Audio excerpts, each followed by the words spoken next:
What's up guys, on se retrouve pour une nouvelle vidéo dans un endroit absolument incroyable les amis. Nous sommes en plein Sydney. Tu les sens là? Les vibrations d'amour, de paix, de joie. J'en fais trop. Les amis, j'ai eu une grosse discussion avec ma sœur et ça a éveillé des choses en moi. Je me suis dit que je devais vous les partager. 3 choses que vous devez absolument savoir avant de partir en Australie. Il faut en avoir conscience. Et là, les amis, je vous parle vrai. Il faut en avoir conscience parce que sinon, vous pourriez être déçus au cours de votre voyage ou même à votre arrivée en Australie. Là, j'imagine que si vous regardez cette vidéo, vous êtes sur le départ en Australie, vous êtes peut-être même arrivé en Australie. Ça tue mon frère, ça tue.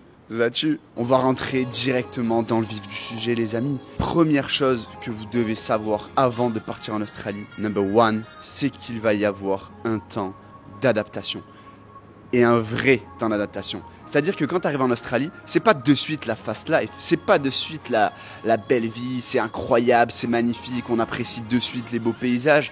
C'est pas ça les amis.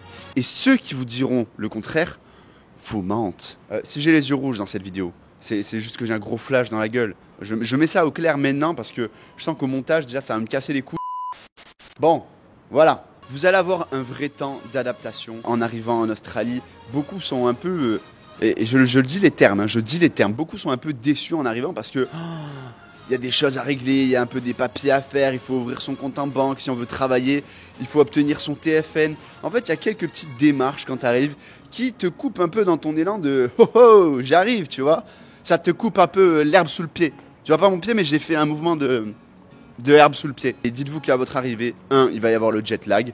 2, vous allez devoir gérer très rapidement des démarches pour pouvoir travailler et ne pas ruiner votre compte en banque de manière imminente. Donc, c'est vraiment important de prendre ça en compte, les amis. Quand je dis temps d'adaptation, ça veut dire une période un peu stressante, une période qui va vous challenger, qui va pas être facile et qui va être tout sauf le wouhou.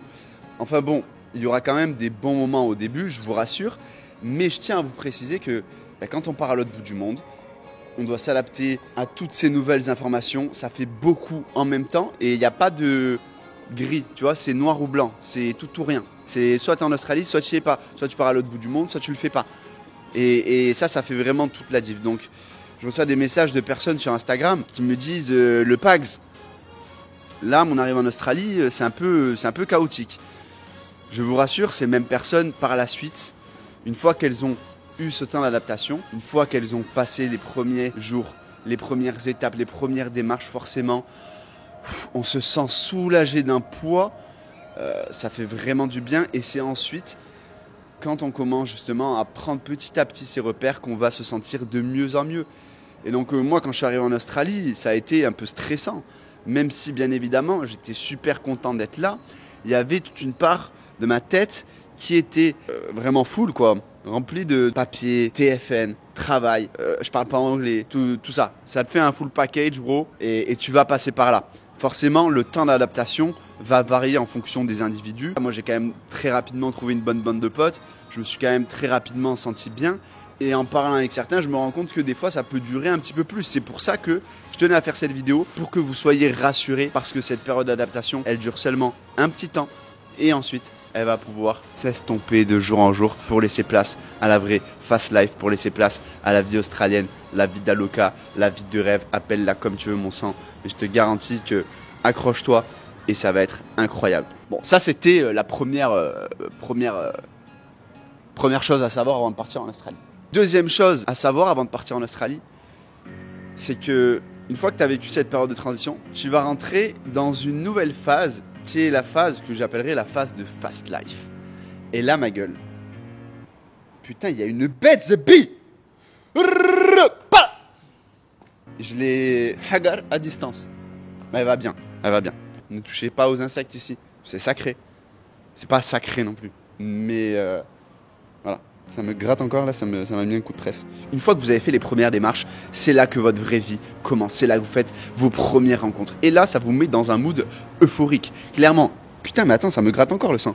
Non, j'ai vraiment l'impression que maintenant il y a une bête sur moi. Et cette période de fast life, les gars, elle est incroyable parce que c'est vos premières rencontres. Vous commencez à bosser, vous commencez à être immergé et à être habitué au fait d'être immergé. Et ça devient un petit peu comme un jeu. Et là, je trouve que c'est la meilleure phase. la phase où voilà, tu commences à bosser, tu fais des sous, tu as tes premiers dollars. Et ça, tu vas aussi forcément passer par cette phase-là qui est que après la pluie, il y a le beau temps. Tu vois, entre parenthèses, après la merde du début où tu dois un peu tout gérer, même si, attention, il y a aussi des moments cool, comme je vous ai dit. Mais après avoir un peu géré les trucs chiants, là, tu vas vraiment kiffer. Là, tu vas bosser. Tu vas t'habituer au fait d'être ici, en Australie. Et vraiment, les gars, cette période de Fast Life, je pense que c'est pour ça qu'on vient ici. Au final, c'est parce qu'on veut voir la vraie vie. Cette vie que peut-être on n'a pas en France. Parce qu'on est justement tellement habitué à être peut-être dans certaines zones de confort en France, qu'on n'est peut-être pas assez challengé au quotidien. Moi, c'était un petit peu ça mon cas, les gars. J'ai tout fait en France déjà. En tout cas, j'ai l'impression d'avoir vraiment tout donné pendant des années pour me challenger, pour kiffer, pour évoluer, pour progresser dans différents domaines. J'ai beaucoup travaillé, je me suis beaucoup amusé aussi. J'ai vraiment fait tout ça avant de prendre conscience que j'avais envie simplement de vivre cette fast life, mais à l'autre bout du monde, dans un contexte différent, avec des gens différents, dans une culture différente, avec des conversations différentes et avec de l'argent différent. C'est pas la même. L'argent ici, l'argent en France. Si vous suivez un peu les vidéos, vous savez, vous-même, vous savez, les refs, que ici, ça peut être très très good money, comme ça peut être aussi très très down. Et c'est là qu'intervient mon troisième point. C'est que pendant cette période de fast life, en général, vous travaillez beaucoup, vous sortez beaucoup, vous kiffez, vous rencontrez des gens, vous arrivez à mettre de côté. Et du coup, vous rentrez dans une nouvelle zone de confort où vous vous dites que ça y est, c'est acquis, c'est du pain béni, quoi. L'Australie, c'est incroyable, je fais des sous, je bosse au taquet, je sors, je me fais des potes, je voyage un peu, là, je vais partir en road trip. Et là, vous rentrez dans la troisième phase, la phase dite du piège.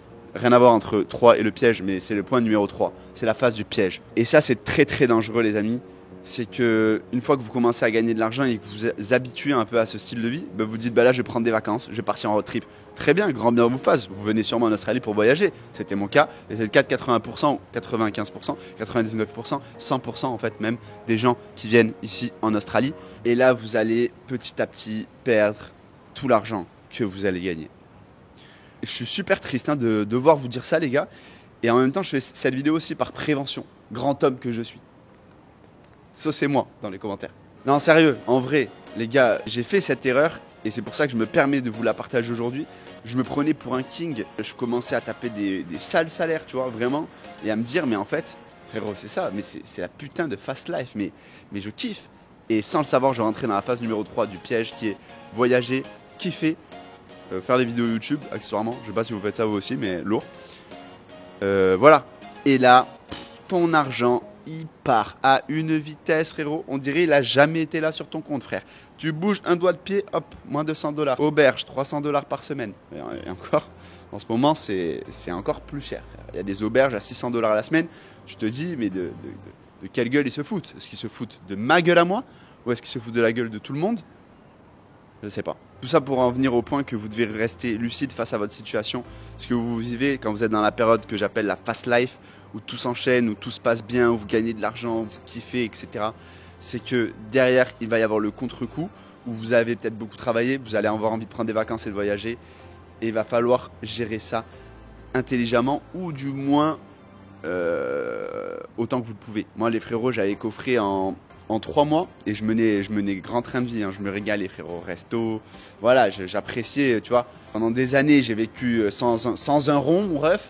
J'avais pas de sous, frérot, en France, je strugglais, je galérais. Et donc quand j'ai commencé forcément à toucher mes premiers gros salaires en Australie, même si j'étais déjà conscient du fait que j'avais envie de gérer mes finances intelligemment. En fait, tu es happé par ton style de vie, par les rencontres, par les sorties qu'on te propose, des opportunités. En fait, c'est des opportunités que tu saisis. Si tu es en Australie, c'est parce que tu es quelqu'un, voilà, peut-être qui aime saisir des opportunités, qui aime kiffer. Et tu peux vite être happé par ça et te retrouver à la case départ. Moi, je suis arrivé avec le minimum, 5 000 $ sur mon compte, donc 3 500 €. Voilà, je suis très vite retourné même en dessous de la case départ. Pour tout vous dire, être transparent, parce que là c'est la journée de la transparence, c'est pas du tout le vrai, c'est pas la journée de la transparence, mais je m'en bats les couilles, je dis ce que je veux, c'est ma vidéo. Quand je suis arrivé dans le ranch, les frérots, j'avais 176 $ sur mon compte, alors que j'avais coffré plus de 10K, 12K. J'avais coffré 12K en 3 mois. J'avais travaillé 3 mois. En kiffant 3 mois, j'avais vachement bossé, j'étais vachement sorti, j'avais vraiment, voilà, vraiment vécu l'expérience immersive à fond. Et j'en étais quand même sorti avec plus 12K, plus 12 000 $ en 3 mois. Ça y est, 4 000 $ de coffret chaque mois. 4 000 $ que je mets de côté chaque mois. T'as vu, tu te prends pour je sais pas qui. Frère, ça fait 2 800 € de côté alors que tu mènes le grand train de vie. Donc c'est pour ça que je vous dis les amis, attention aux pièges, faites vraiment gaffe. Faites vraiment gaffe. Mais ça vous apprend aussi des leçons. Je sais que je me retrouverai plus jamais dans cette situation.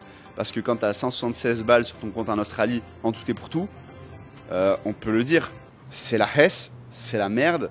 Tu te fais bastosser par la vie. Donc après, c'est bien parce que ça vous remet dans un mood charbon. Vous repartez dans le mood fast life. Et maintenant, à vous d'être suffisamment intelligent, même si c'est pas le mot que je veux utiliser, à vous d'être suffisamment conscient de ce que vous faites pour justement après, voilà, trouver un équilibre, kiffer, voyager et anticiper un petit peu vos dépenses pour pas vous retrouver dans la merde parce que je vois beaucoup de personnes qui soit sont obligées de rentrer en France, soit se retrouvent vraiment dans des situations, c'est grave la merde quoi, tu vois, tu trouves pas de job parce que tu es dans X coin perdu d'Australie, t'as pas trop de moyens de bouger, t'as pas d'argent pour te déplacer. Et en fait, tu rentres dans un engrenage très compliqué et si t'as pas d'argent en Australie, ça va être vraiment la merde. Vraiment aussi ce que je te conseille mon ref. Voilà, et ça va être un peu le bilan de cette vidéo. C'est vraiment charbonne. Bouge ton cul mon ref. Bouge ton cul, fais des sous, voyage, trouve un équilibre et vraiment, c'est comme ça que tu vas apprécier ton aventure parce que je te garantis que quand tu es stressé financièrement, ton aventure elle est extrêmement différente et je vous le dis ça en connaissance de cause. Voilà les amis, important de vous faire cette vidéo à mon sens. De vous parler avec mon cœur comme d'hab. En tout cas, j'espère que vous avez passé un bon moment. Comprenez que dans tous les cas, peu importe ce qui se passe, vous allez passer par ces 3 phases qui sont la période d'adaptation, la période de fast life, la période du piège. J'ai trouvé les noms en direct, hein. Franchement, c'est authentique. Voilà mon ref, bien évidemment, rejoins-moi sur Instagram, je te partage tous les jours du contenu.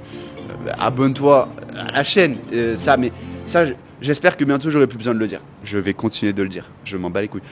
Mais abonne-toi le sang. Parce que tu veux pas rater la suite, frère. Il y a trop de choses en préparation. Là, on est dans la période fast life. Donc, frérot, tu veux pas rater ça. Je te fais des bisous, mon ref. Moi, je te dis à la semaine prochaine pour une nouvelle vidéo. Comme d'hab, prends soin de toi. Grosse force à toi. Let's fucking go.